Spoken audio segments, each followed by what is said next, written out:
काफी समय पहले की बात है। एक गांव में एक अंधी बुढ़िया रहती थी। वह गणेश जी की परम भक्त थी।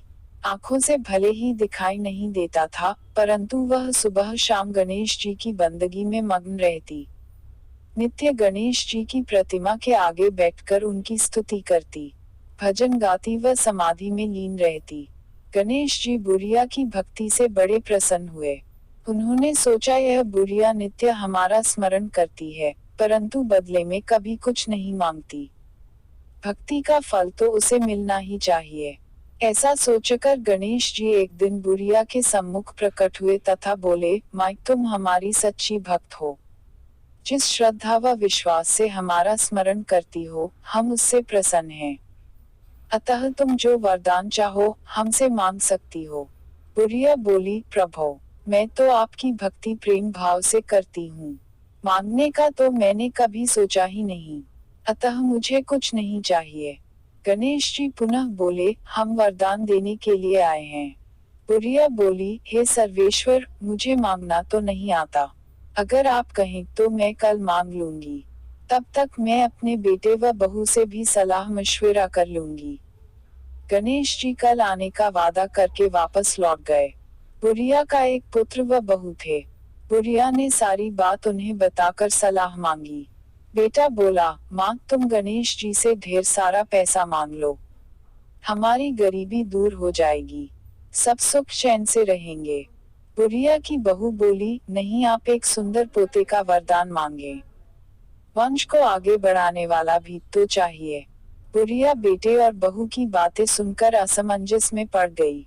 उसने सोचा, यह दोनों तो अपने अपने मतलब की बातें कर रहे हैं।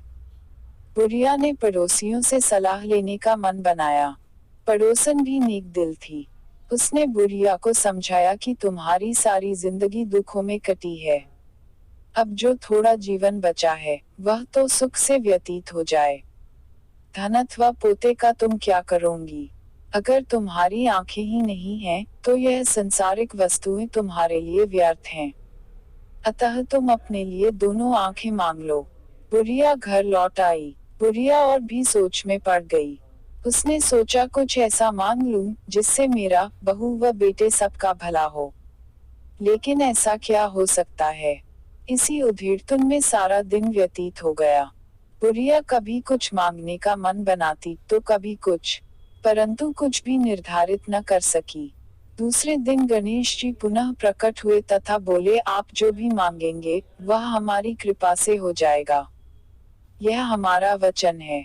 गणेश जी के पावन वचन सुनकर बुढ़िया बोली, हे गणराज, यदि आप मुझसे प्रसन्न हैं, तो कृपया मुझे मनइच्छित वरदान दीजिए। मैं अपने पोते को सोने के गिलास में दूध पीते देखना चाहती हूँ। बुढ़िया की बातें सुनकर गणेश जी उसकी सादगी व सरलता पर मुस्कुरा दिए। बोले, तुमने तो मुझे ठग ही लिया है। मैंने तुम्हें एक वरदान मांगने के लिए बोला था, परंतु तुमने तो एक वरदान में ही सब कुछ मांग लिया। तुमने अपने लिए लंबी उम्र तथा दोनों आंखें मांग ली हैं। बेटे के लिए धन व बहू के लिए पोता भी मांग लिया।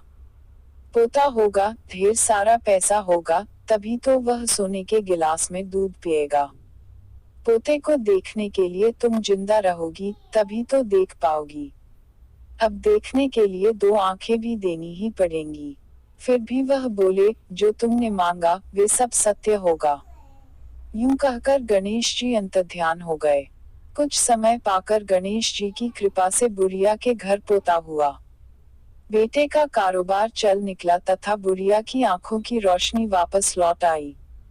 बुढ़िया अपने परिवार सहित सुखपूर्वक जीवन व्यतीत करने लगी।